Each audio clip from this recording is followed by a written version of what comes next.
Assalamualaikum dan salam sejahtera. Bersama saya Muhammad Syahrizal Mawang dalam Berita Pagi Sabah edisi Ahad 14 Jun 2020. Pandemik COVID-19 di Sabah merekodkan kes kematian ke-7 melibatkan seorang wanita warga emas berusia 96 tahun. Menurut Ketua Pengarah Kesihatan Dato' Dr. Nur Hisham Abdullah, kes yang direkodkan di Kota Kinabalu itu dilaporkan meninggal dunia di rumah sebelum dibawa ke Hospital Queen Elizabeth Kota Kinabalu. Jumaat lepas, kes ke-6 kematian turut melibatkan seorang wanita warga emas berusia 85 tahun. Beliau disahkan meninggal dunia di rumahnya sebelum dibawa ke Hospital Keningau. Sementara itu, jumlah kumulatif kes positif di Sabah adalah sebanyak 358 kes dengan penambahan 2 kes baru di Kota Kinabalu dan Penampang.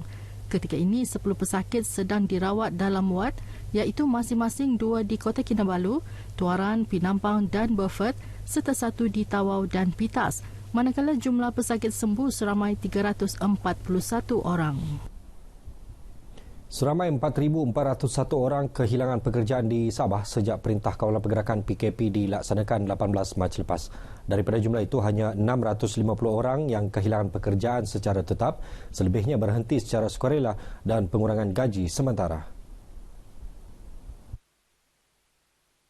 Sehubungan itu, Ketua Penolong Pengarah Jabatan Tenaga Kerja Sabah, JTK Sabah, Othman Abdullah berkata, pihaknya akan membantu mereka mendapatkan pekerjaan yang sesuai selain memberi peluang mengikuti latihan kemahiran bagi memudahkan mereka memasuki pasaran pekerjaan. Sebagai langkah jangka pendek, JTK dengan kerjasama Kerajaan Negeri dan Majikan akan menganjurkan program Jobs Malaysia pada Julai depan bagi memberi peluang kepada pencari kerja memperoleh pekerjaan sesuai dengan kelayakan dan kemahiran mereka. Program terdekat pun kita akan adakan pada bulan Julai, Ogos dan seterusnya. Program yang akan diadakan ini bukan tertumpu di Kota Kinabalu saja. Kita akan buat di 15 pejabat kita di seluruh Sabah. Othman berkata demikian kepada pemberita RTM di Kota Kinabalu. Menurutnya, ramai pencari kerja yang berdaftar dengan JTK, namun kekosongan kerja telah berkurangan selepas PKP dikuatkuasakan. Beliau berharap lebih ramai majikan tampil memaklumkan kekosongan kerja di syarikat masing-masing bagi membantu mengurangkan kadar pengangguran di negeri ini. Pejabat Kesihatan Kawasan Sandakan mengeluarkan notis penutupan terhadap 3 premis perniagaan makanan dan minuman di daerah itu, menjadikan jumlah keseluruhan penutupan premis 139 sejak penguatkuasaan Perintah Kawalan Pergerakan PKP 18 Mac lalu.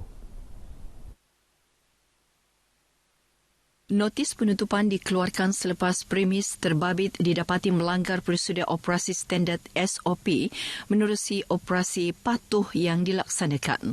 Sementara 3 lagi premis dikenakan kompaun kerana didapati melanggar SOP, Perintah Kawalan Pergerakan Pemulihan PKPP. Menurut Pegawai Kesihatan Kawasan Sandakan, Dr. Johari Awang Besar, antara kesalahan dilakukan termasuklah mempamerkan lesen perniagaan tamat tempoh selain tidak mematuhi penjarakan sosial ditetapkan. Beliau menyatakan perkara itu ketika dihubungi pemberita RTM di Sandakan. Sementara itu, Pegawai Persekitaran Kesihatan Sandakan, Sundusin Ngandro, ketika dihubungi RTM berkata, masyarakat di Sandakan kini bukan saja sudah memainkan peranan mengadaptasi kehidupan dengan norma baharu, malah tahap kesedaran mengenai pematuhan SOP PKPP meningkat. Dan saya berharap masyarakat Sandakan ini patuh kepada PKPP ini, di mana sentiasa mengekalkan jarak 1 meter, sentiasa menggunakan face mask dan juga hand sanitizer. Ya. Tujuannya adalah untuk memastikan masyarakat Sandakan ini bebas daripada COVID-19. Operasi patuh memberi tumpuan terhadap premis perniagaan yang beroperasi sehingga lewat malam serta premis yang menjadi tumpuan pengunjung. Satu jawatan kuasa khas perlu diwujudkan bagi memastikan setiap dana yang disalurkan khusus untuk membantu perusahaan kecil dan sederhana PKS yang diumumkan Perdana Menteri Tan Sri Muhyiddin Yassin dalam Pelan Jana Semula Ekonomi Negara Penjana sampai kepada golongan sasar. Ketika mencadangkan perkara itu, Presiden Persatuan Usahawan Industri Kecil dan Sederhana Wanita Bumiputra IKS Nita Sabah, Datuk Dayang Khatijah Datuk Bakhtiar, mahu jawatan kuasa khas itu dianggotai individu yang terlibat dalam perindustri PKS dan memahami serta mengetahui keperluan usahawan dalam industri tersebut. Beliau yakin dengan penglibatan individu yang turut sama berkecimpung dalam industri tersebut akan memudahkan prosedur permohonan hinggalah ke tahap agihan dana pembiayaan yang disediakan kerajaan. Saya cadang untuk bantuan yang disalurkan kepada usahawan supaya adanya special task force on delivery. Maksud dia untuk memastikan apa yang telah dibajetkan dan diluluskan oleh Yang Amat Berhormat Perdana sampai kepada usahawan wanita kita. Datuk Dayang Khatijah menyatakan demikian dalam temu bual khas bersama RTM di Kota Kinabalu bagi mengulas manfaat penjana khususnya kepada usahawan PKS di negeri ini. Baru-baru ini ketika mengumumkan penjana, Perdana Menteri Tan Sri Muhyiddin Yassin turut memberi keutamaan kepada golongan usahawan untuk membangun semula perusahaan mereka yang terjejas sepanjang Perintah Kawalan Pergerakan PKP susulan penularan pandemik COVID-19. Antara inisiatif yang diumumkan termasuklah pembiayaan mikro penjana sebanyak RM400 juta menerusi kerjasama Bank Simpanan Nasional dan Tekun Nasional. Pembiayaan RM200 juta menerusi Perbadanan Usahawan Nasional Berhad PUNB dan RM300 juta pembiayaan menerusi MARA. Program Agropreneur Muda yang diperkenal Kementerian Pertanian dan Industri Makanan sejak 2016 memberi manfaat kepada 505 golongan muda di Sabah melibatkan pembiayaan berjumlah RM7.22 juta. Menterinya Datuk Seri Dr. Ronald Kiandi berkata, ia bagi membantu serta menggalakkan penglibatan golongan muda dalam sektor ternakan, tanaman, perikanan serta industri asas tani. Untuk tahun 2020 ini saja, dia melibatkan keseluruhan negara 238 penerima pada fasa pertama ini dan melibatkan RM4.01 juta.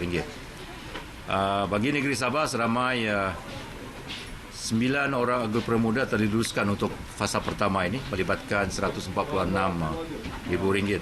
Beliau menyatakan perkara itu dalam sidang media ketika melakukan lawatan ke kolam ternakan ikan acong di Kampung Kolapis, Beluran.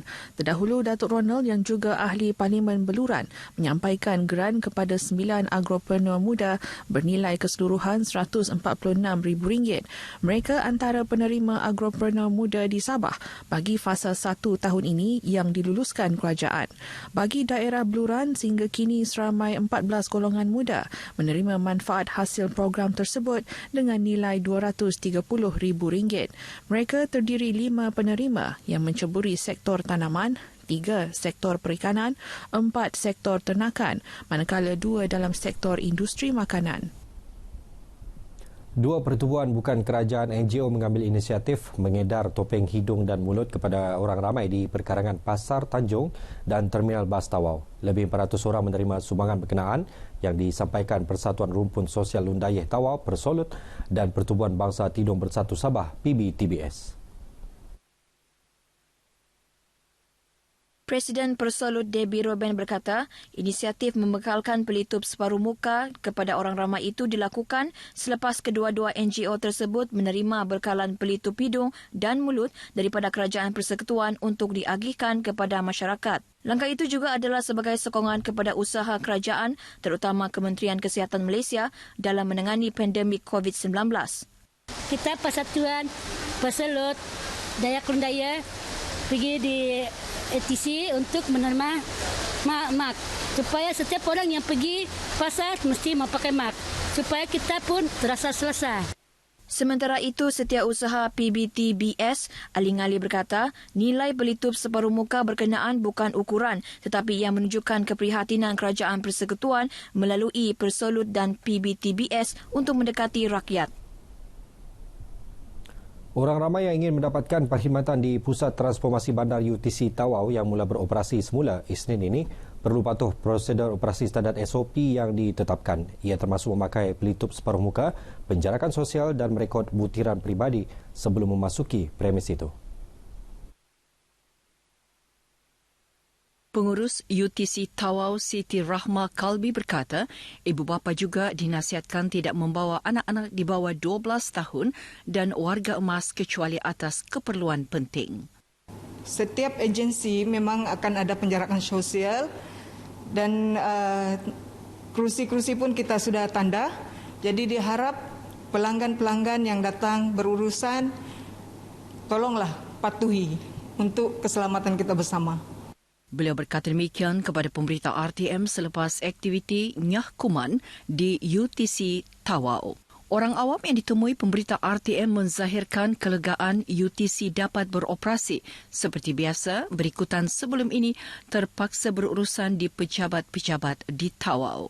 Baguslah sebab kami senang berurusan, tidak lagi pergi ke tempat-tempat lain yang jauh kan, jadi di sini dekat, semua ada di sini. Kita tidak tahu kan itu kuman tu ada di mana-mana sejak, jadi kalau kita ikut SOP dia akan membantu kita untuk selamatkan diri kita dan menjaga keselamatan kita lah. Alhamdulillah pembukaan ini sangat baiklah ya, sebab kita akan berurusan seperti biasa di sana karena di situ semua ada ya, JPJ, pendaftaran, immigration dan sebagainya, senang di sana ya, dan mudah-mudahan pembukaan ini akan mempersenangkan lagi kita untuk meneruskan urusan kita di sana.